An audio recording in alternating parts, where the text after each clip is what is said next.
They called him Krasnov. It was a code name assigned in secret. And it meant one thing. He wasn't just a businessman, he was a project. The KGB had a strategy: find ambitious Western businessmen, stroke their egos, and turn them into unwitting assets. In 1987, one such man arrived in Moscow. Wealthy, connected, hungry for power. He thought he was there for a business deal. The Soviets had other plans. Everything you're about to hear is true, sourced from available public documents, interviews, and the accounts of those who were there. How you interpret the information is up to you. Welcome to HEATHSTORY, where we bring you profound, historic, and timeless stories that delve into the resilience of the human spirit. Twice a week, each Sunday and Wednesday, we explore the untold chapters of history. If this story means something to you, please like it and subscribe to the channel.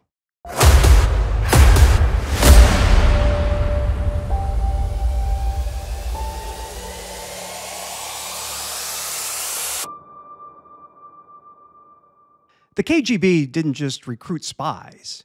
Their best assets weren't agents in trench coats meeting in dark alleys. They were powerful men who thought they were in control. The Soviets didn't need to force anyone into cooperation. They just needed to make them feel special, important. And in 1987, they found their perfect target. Donald Trump wasn't yet a politician. He wasn't even the global icon he would later become. But at 40 years old, he had built a name for himself in New York City, flamboyant, wealthy, and obsessed with recognition and power. What he didn't realize was that the Soviets had been watching him for over a decade. Trump's first wife, Ivana, was from Soviet-controlled Czechoslovakia. Her father was an informant for Czech intelligence, feeding information to the STB, the Soviet satellite agency that passed intelligence directly to Moscow. The Soviets had tabs on Donald Trump before he ever set foot in Russia. And they weren't the only ones interested. In 1984, David Bogatin, a close associate of Russian crime boss Semyon Mogilevich, walked into Trump Tower. He didn't just buy a unit. He bought 5 condos for $6 million in cash. Years later, the U.S. government seized those units, alleging they were used to launder money for the Russian mafia. But that was just the beginning. Over the next few decades, more than 1,300 Trump condominiums were bought by shell companies, many in cash transactions, raising concerns about Russian mob influence. But Moscow's interest in Donald Trump wasn't just about money. It was about something much bigger. In 1986, Soviet Ambassador Yuri Dubinin paid Trump a visit at Trump Tower. Fluent in English and a brilliant master of negotiations, the ambassador charmed Trump, telling him, "The first thing I saw in the city is your tower." He then suggested he build one just like it in Moscow. Dubinin's daughter later recalled that Trump melted at once. "He's an emotional person, someone impulsive," she said. "He needs recognition, and of course, when he gets it, he likes it. My father's visit worked on him like honey to a bee." One thing led to another, and now I'm talking about building a large luxury hotel across the street from the Kremlin in partnership with the Soviet government, Trump wrote in his book, The Art of the Deal. The Soviets set the trap. And on the 4th of July, 1987, Donald Trump took the bait. He stepped off the plane into the crisp Moscow air. His hosts were waiting, men in dark coats, smiling politely, shaking his hand with firm grips. The car was sleek, the service impeccable. Moscow had never welcomed a Western businessman quite like this before. Trump was important here. He could feel it. But what he didn't know was that the KGB already controlled every aspect of his trip. His driver, his translator, the staff at the hotel, every interaction, every word recorded. He wasn't there to make a deal. He was being studied. The KGB's tactics were subtle. They flattered him, told him he was special, a real leader.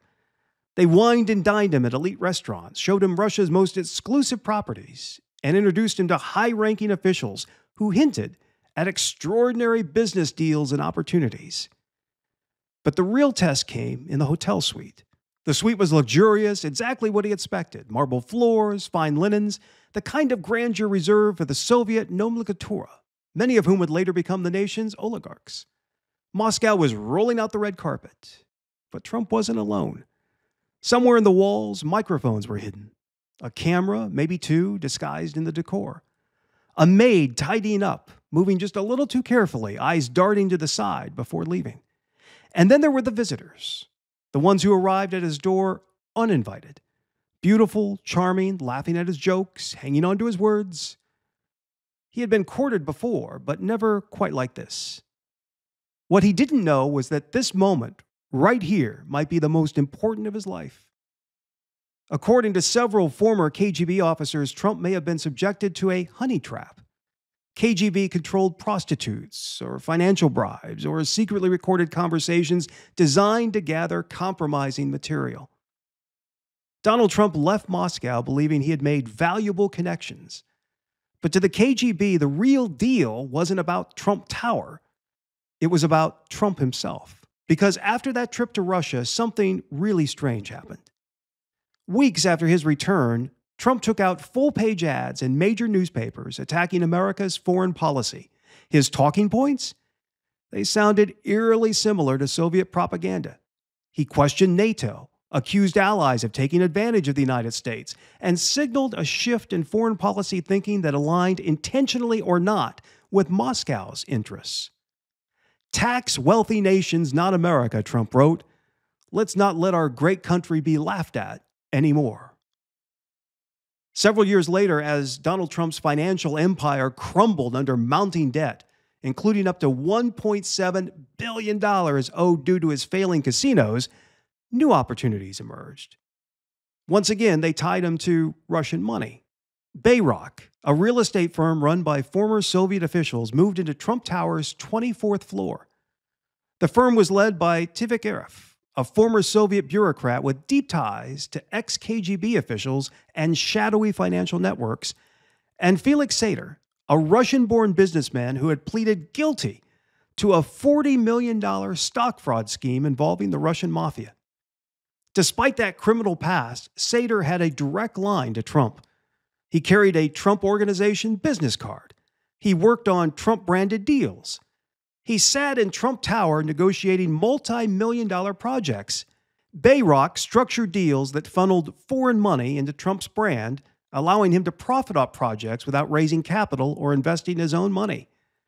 But that wasn't all. Russian cash fueled Trump's financial comeback. It provided many of the buyers for Trump-branded real estate.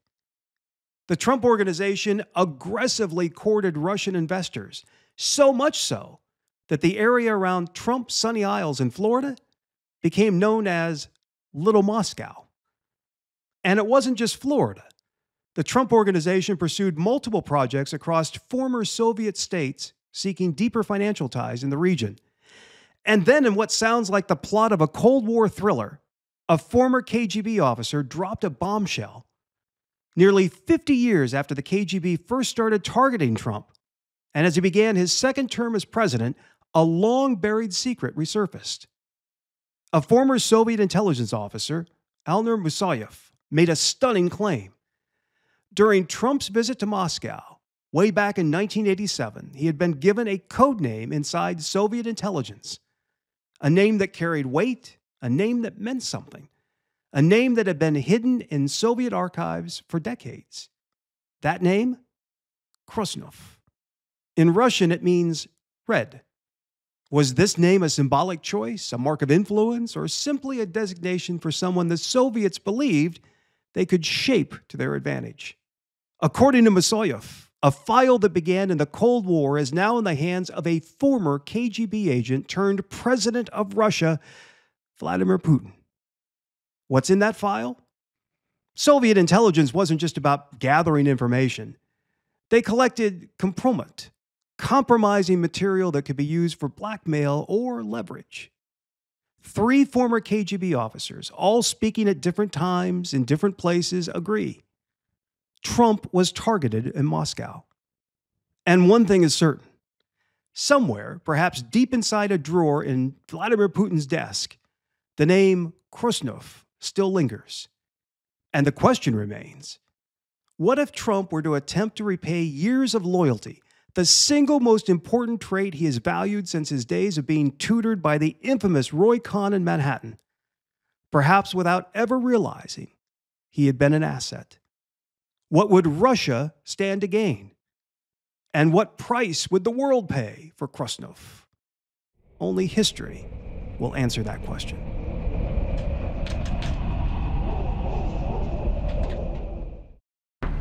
New Heath Story episodes drop twice a week only on the Jim Heath channel. If you'd like to help keep Heath Story going, consider becoming a member. Click below to join.